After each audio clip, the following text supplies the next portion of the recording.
तो आज हम करेंगे ट्रिग्नोमेट्रिक इक्वेशंस। आज तक हमने जितने भी क्वेश्चन किए हैं उसमें हमने साइन से सपोज 19π/3 या फिर हमने कॉसेक -1410 डिग्रीज इस टाइप के क्वेश्चन सॉल्व किए हैं जहाँ पे हमें एंगल गिवन होता था। लाइक इसमें x गिवन है तो हमें y फाइंड आउट करना है। बट आज हम जो टॉपिक करेंगे उसमें हमें y गिवन होगा, हमें x फाइंड करना होगा। तो जो x होगा वो सॉल्यूशन होगा उस ट्रिग्नोमेट्रिक इक्वेशन का। ट्रिग्नोमेट्रिक इक्वेशन के दो टाइप के सॉल्यूशंस हमें करने हैं। पहला है प्रिंसिपल सॉल्यूशन और दूसरा है जनरल सॉल्यूशन। आज हम सिर्फ प्रिंसिपल सॉल्यूशंस को डिस्कस करें।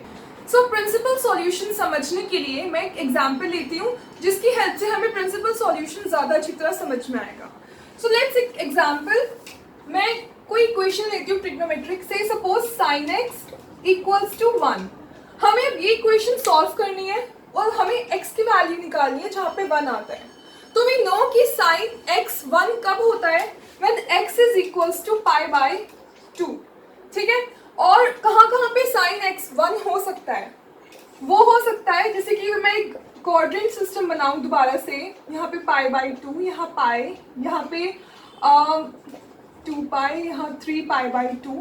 तो अगर मैं 2π प्लस π/2 लिखूं, 2π प्लस π/2 साइन बनाऊं, तो ऑब्वियसली 2π प्लस π/2 फर्स्ट क्वाड्रेंट में आएगा और ये nπ टाइप का एंगल है, तो ये हो जाएगा प्लस साइन π/2 जो कि हो जाएगा 1।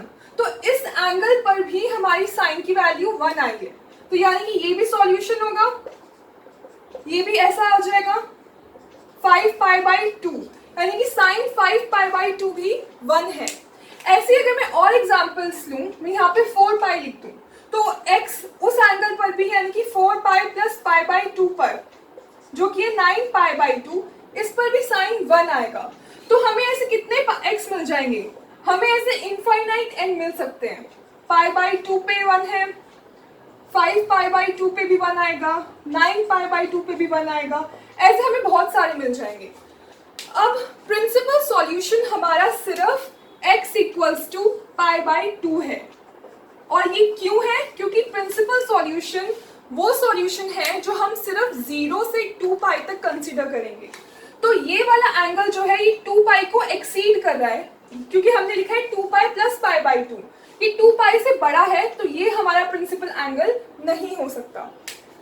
सो दैट मीन्स प्रिंसिपल सॉल्यूशन होने के लिए x has to lie between 0 से 2π। ये होंगे हमारे प्रिंसिपल सॉल्यूशन। तो अब हमें ये क्लियर है। So now we are going to solve some examples and questions so that हमें ये टॉपिक और क्लियर हो जाए। So now we have to solve this question tan x equals to -√3। तो सबसे पहले हम ये देखेंगे tan कहाँ पे नेगेटिव है।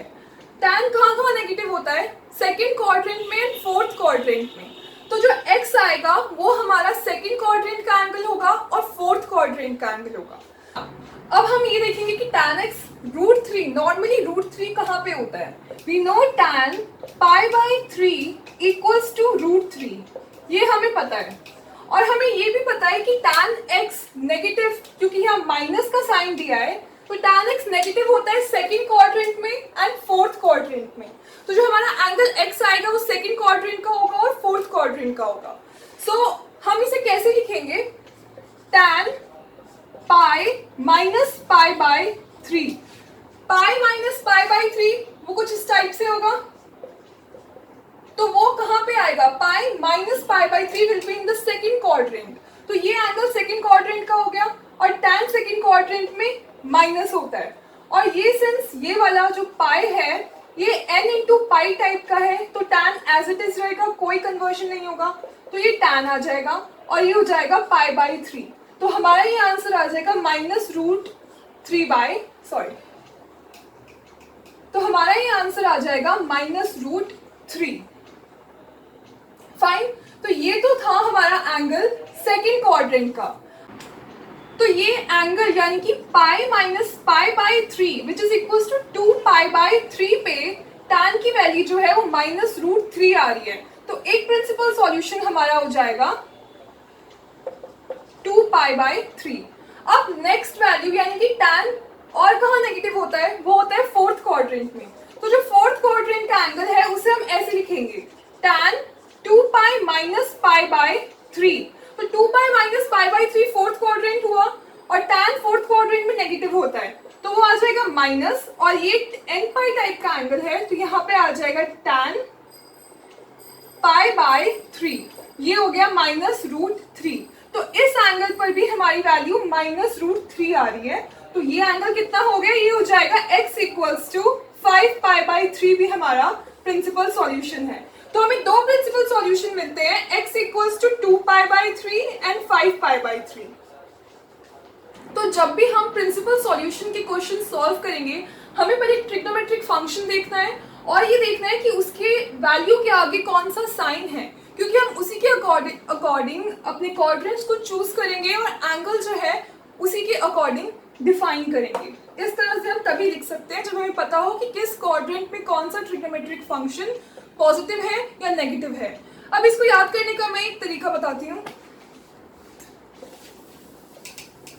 इजी वे टू रिमेम्बर कि हम कौन सा एंगल किस क्वाड्रेंट में हम लिखेंगे। तो अगर हमें सबसे पहले हमें ये पता होना चाहिए कि कौन सा ट्रिग्नोमेट्रिक फंक्शन किस क्वाड्रेंट में पॉजिटिव होता है, किस क्वाड्रेंट में नेगेटिव होता है, like we discussed in previous videos.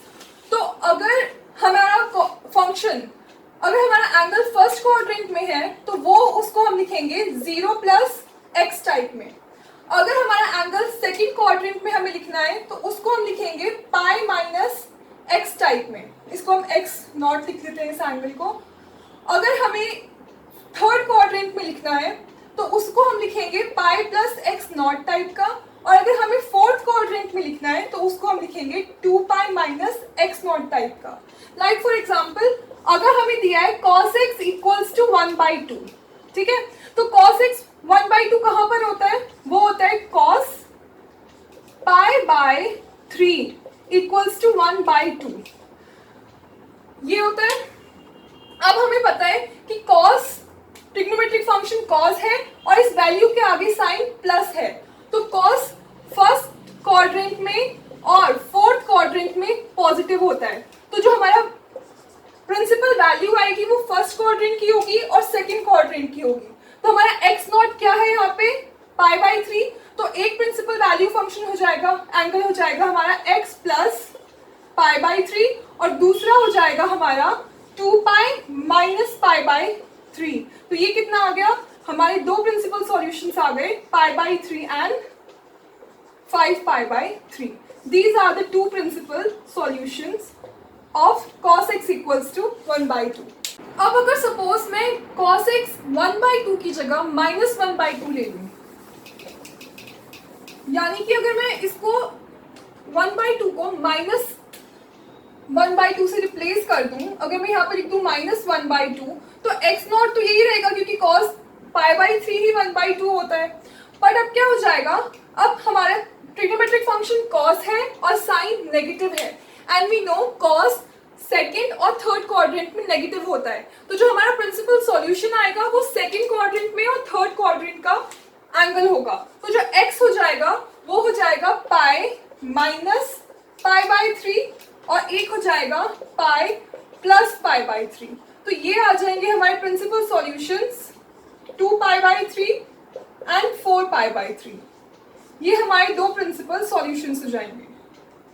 So we just have to remember trigonometric function check करना है, उसके आगे साइन चेक करना है, फिर हमें देखना है कि वो ट्रिग्नोमेट्रिक फंक्शन उस साइन के अकॉर्डिंग किस क्वाड्रेंट में आएगा, और उस क्वाड्रेंट का हमें इस टाइप से सॉल्यूशन डिफाइन करना है। So now let's solve a last example, sec x equals to -√2। तो ट्रिग्नोमेट्रिक फंक्शन सेक है और माइनस का साइन है, तो सेक कहाँ पे नेगेटिव होता है, सेकंड एंड थर्ड क्वाड्रेंट में। तो जो हमारा फंक्शन, जो हमारा प्रिंसिपल सॉल्यूशन है वो सेकंड और थर्ड क्वाड्रेंट का होगा। तो हमें पहले हम ये लिखेंगे सेक पाई बाय 4 इक्वल्स टू √2। तो इसके अकॉर्डिंग अगर हम डायरेक्टली लिखना चाहें तो सॉल्यूशन आना चाहिए कितना, पाई माइनस पाई बाय 4 और पाई प्लस पाई बाय 4, क्योंकि सेक माइनस गिवन है और सेक माइनस सेकंड और थर्ड क्वाड्रेंट में होता है। तो जो सॉल्यूशन आएगा वो सेकंड और थर्ड क्वाड्रेंट का होगा। तो हमारे सॉल्यूशन ये आने चाहिए, ये और 5 पाई बाय 4। अब हम इसको प्रॉपर्ली लिखते हैं तो सेकंड क्वाड्रेंट में अगर हम लिखें sec pi minus pi by 4, तो सिंस ये sec pi minus pi by 4, pi minus pi by 4 second quadrant का एंगल है, तो यहाँ माइनस आ जाएगा, और sec और पाई एन पाई टाइप का है, तो sec में रहेगा, तो वो हो जाएगा sec पाई बाय 4, और sec पाई बाय 4 √2 होता है, तो आंसर आ गया √2। तो जो हमारा प्रिंसिपल सॉल्यूशन होगा, यानी कि इस एंगल पे sec की वैल्यू -√2 आ रही है, तो ये हो जाएगा pi minus pi by 4, that means 3 pi by 4। तो एक आ गया। अब हम निकालेंगे थर्ड क्वाड्रेंट का, तो वो क्या हो जाएगा sec pi plus pi by 4। Again pi plus pi by 4 third quadrant में आएगा, और sec थर्ड क्वाड्रेंट में नेगेटिव होता है, और ये वाला जो सॉल्यूशन, ये वाला जो पाई है वो n पाई टाइप का है, तो sec एज इट इज रहेगा, ये हो जाएगा sec पाई बाय 4, और ये आ गया -√2। तो इस एंगल पर भी हमारी sec की वैल्यू -√2 आ रही है, तो ये भी हमारा एक प्रिंसिपल सॉल्यूशन हो जाएगा, जिसका आंसर है 5 पाई बाय 4। ये आ गया 5 पाई बाय 4। तो ये हमारे दो सॉल्यूशन आए हैं जो एग्जैक्टली यही हैं।